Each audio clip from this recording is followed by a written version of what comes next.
Hey everybody, so in this video we are going to be looking at some Georgia Milestone preparation questions, and these questions are going to be from Unit 1, and in Unit 1 we're talking about relationships between quantities and expressions. So here in number 1 they ask us to look at the radical. What is a rewritten form of the following radical? Okay, so what we need to do is simplify this radical. So what we have is negative 8 times the square root of 726. Now, when you simplify a radical, what you're doing is you're looking for the largest perfect square that will go into this number here. So, let's think. I am going to split this apart into two square roots. So here I have the square root of some number times the square root of this number. And then my negative 8 is just going to come down. The largest perfect square that can go into 726 is going to be 121 times 6. Now you may be thinking, like, how did you get this? How do you know that the largest perfect square that can go into 726 is 121? Well, really what you're going to have to do is do a factor tree, or you have access to a calculator, and then you can use the calculator and divide this number by perfect squares. So I could say 726 divided by 4, 726 divided by 9, divided by 16, 25, 36, 49, so on and so forth until you get the largest one. Now, if you don't like that idea, or even let's say this is a non-calculator question, you can easily do a factor tree. So we'll do that here. If this were the square root of 726, we're going to do a factor tree, and we're just going to include radicals with our factors. So I already know this number is even, so it has to be divisible by 2. So here I can say this is the square root of 2 divided by the square root of 363.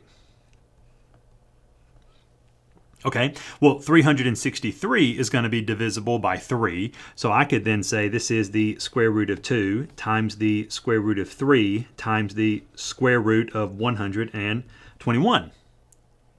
And now we have that 121 is our perfect square. So it's whichever method you prefer. Now, 121 is a perfect square. I can take the square root of this number. It's 11. And then what remains is 2 times 3, which here would be 6. So we're going to get the same thing. So we still have our negative 8 times 11 times the square root of 6. So now we have negative 88, because that's negative 8 times 11 times the square root of 6. So here our answer is going to be A. All right, let's take a look at another question. So here they ask us which of these is equivalent to this expression. So again, we're going to have to simplify here.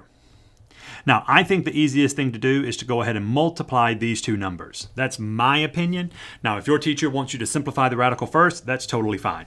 So here, I am going to say 8 times 20, and that's going to give me the square root of 160.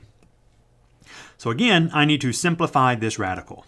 So if I broke this apart, I have the square root of 16 times the square root of 10. Now, it really doesn't matter what numbers you pick. You're just going until you get a perfect square. So my 2 comes down. This is 2 times the square root of 16 times the square root of 10. So now I have 2 times 4 times the square root of 10. And so this solution is going to be 8 root 10. And that is going to be C. Here on number 3, they ask which sum is rational. Okay, so a rational number is any integer, and we do not want, so we're going to say yes to integers, right? We're going to say no, as far as a rational number, to repeating decimals,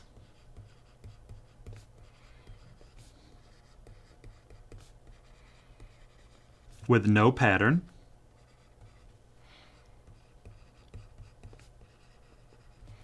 and no to radicals.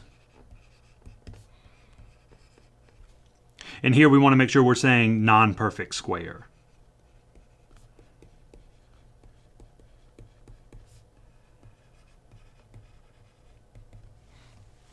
So a repeating decimal with no pattern. The reason we're saying these two is because the definition of a rational number is a number that can be written as a fraction. Okay? And integers fall in that category because all integers can be written as a fraction because they're technically over the number 1. So we don't want any repeating decimals that have no pattern, and we want no unsimplifiable radicals, right? Because a radical, if you write that as a decimal, it's a decimal that goes on forever and does not have a pattern. So it would fall right into this category. So first thing here, we should already know that A is not a correct answer because pi is an irrational number. And an irrational number plus 18 is still irrational. Here, the square root of 25 is 5. So this can be simplified. So let's write this. This is 5 plus 1.75. That is going to give me 6.75. Now, the decimal, we're a little weary, but we do not want repeating decimals with no pattern. This is not a repeating decimal. Could I write this as a fraction? Yes, I could, because this would be 6, and then that would be 75 over 100. And then this is simplifiable, because now I have 6, and that is 3 over 4. And if this is a mixed number, if you wrote it as improper, it would be 27 over 4. So this can be written as a fraction, therefore it is rational. Okay, so I'm going to go ahead and say that B is the right answer, but let's prove that C and D are wrong. Here, the square root of 3 cannot be simplified. If I type this in on my calculator, I get a decimal that goes on forever. All right, and we've already said no repeating decimals with no pattern.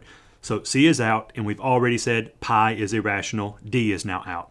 My only answer can be B. So here on number 4, they're asking which product is irrational. So we are looking for a number that when I simplify it or try to write it as a decimal, it repeats forever with no pattern. So here, let's try to simplify.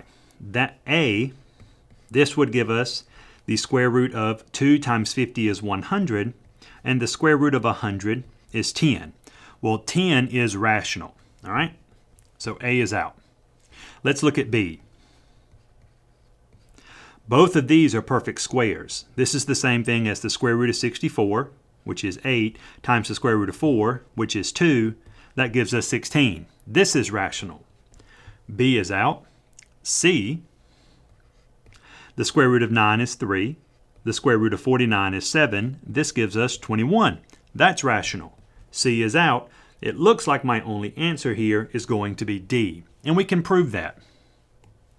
So with D, we have the square root of 80, and let's think here. If I simplify that down to 20 times 4, all right, that I know that's 2, and then I could break this down to the square root of 4 times the square root of 5 times the square root of 4. So now I have 2 times the square root of 5 times the 2.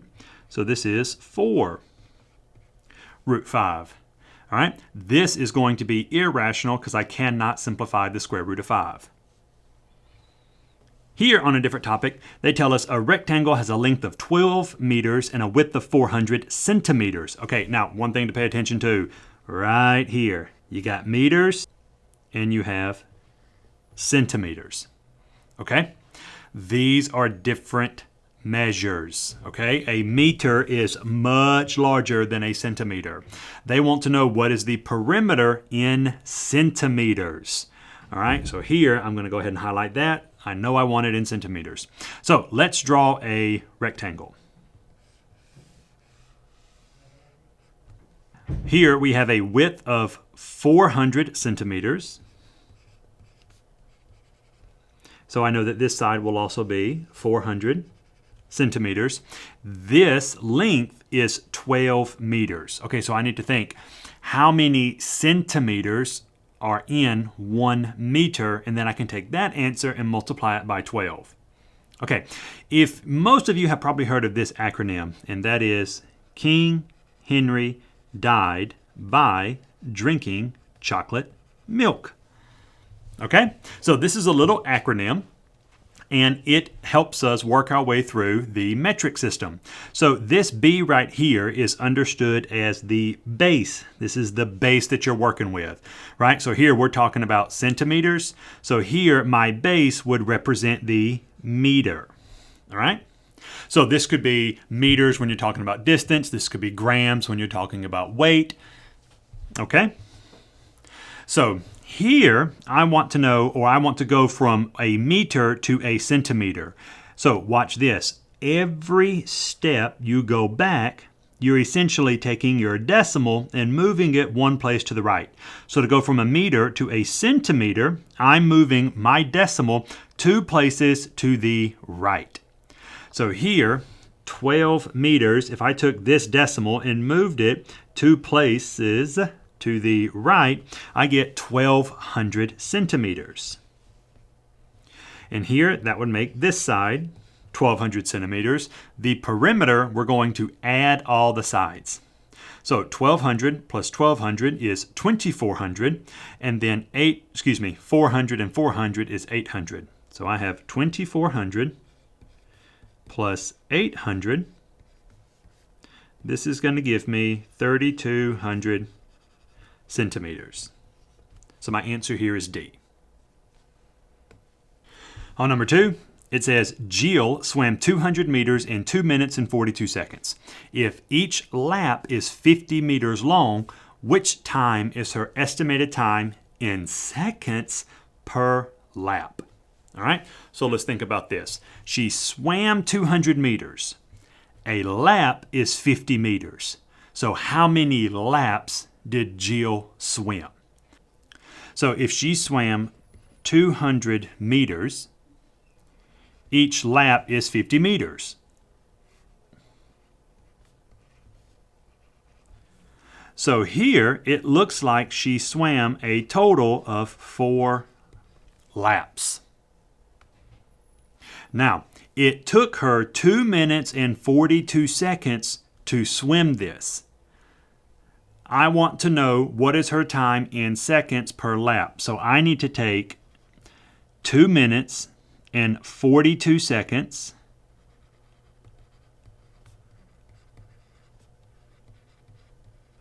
and I need to divide this by 4. I need 4 increments of time that would give me this.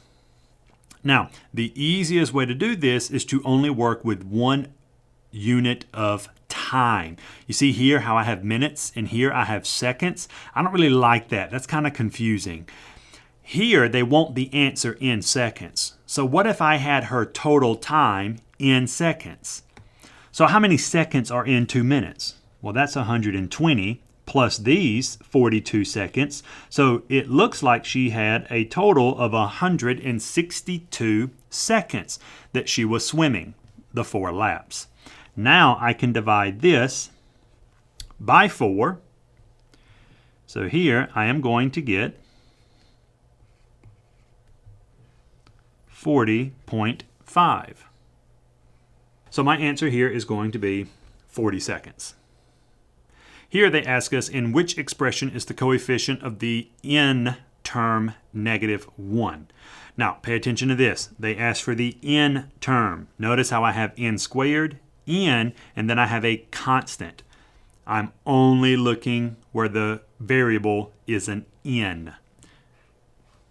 So here, in front of this n is a 4. That's not right because I want it to be -1. In front of this n is 5. That's not right. Now here, these are the only 2 that are left. This is understood to be a +1. This is understood to be a -1. So our answer here is C. On number 2, they tell us the expression s squared is used to calculate the area of a square, where s is the side length of the square. What does the expression 8x squared represent? Okay, so s is used to calculate the area of a square. S is the side length. S is the side length. So here we have 8x in the place of s. So that means that I have a side length of 8x. On number 1 here, it says, what is the product of 7x minus 4 and 8x plus 5? So I have 7x minus 4 times 8x plus 5.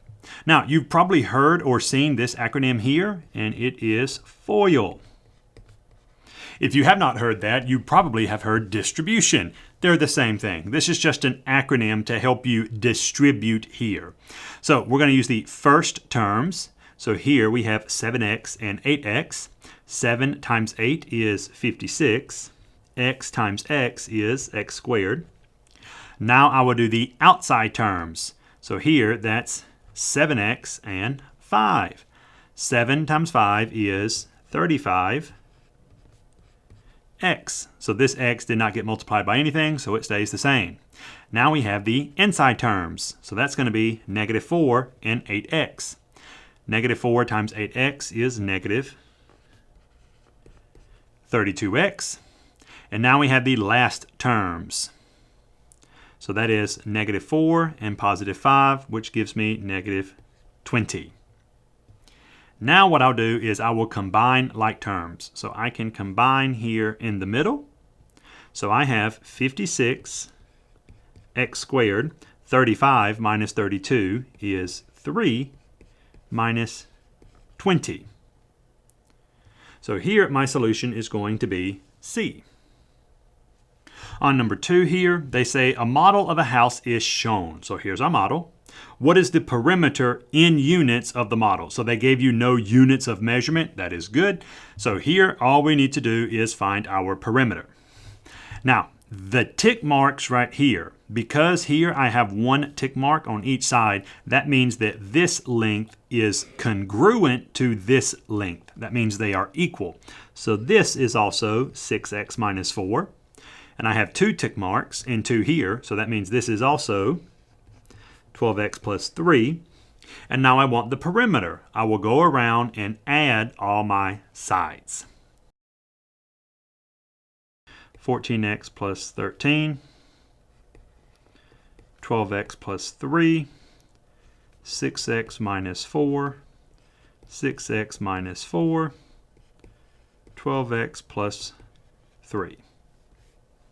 Now, if you don't know how to add all of these numbers very quickly, believe it or not, it is actually easier to start in the tens place. So watch this. 14, there's one 10. So this is 10 plus another 10, that's 20. There's 30. Now add up the ones. 30 plus 2 is 32. 32 plus 6 is 38. 38 plus 6 is 44. 44 plus 2 is 46. 46 plus 4 is 50. So this is 50x. 13 plus 3 is 16. 16 minus 4 is 12. Minus 4 is 8. Plus 3 is 11. So here my perimeter is 50x plus 11. On number 3, which expression has the same value as the following expression? So here they're going to say subtract these polynomials. Now, this always trips students up. You have a subtraction sign and a parenthesis. This is what students always forget. The negative must go to every term in the parenthesis. All right? Every single term. Now I have 8x squared. Let's rewrite that. That looked terrible. We have 8x squared plus 2x minus 6 minus 5x squared. All right. Negative times negative 3x is going to give me a positive 3x. Negative times a positive 2 gives me a negative 2. And now I can combine like terms. 8x squared minus 5x squared gives me 3x squared. 2x plus 3x gives me 5x. And negative 6 minus 2 gives me negative 8. So we're looking for this expression. And that's going to be B. All right, that's going to be all for this video. I hope that it helped. If you have any questions, please leave them in the comments, and we'll see you all in the next video.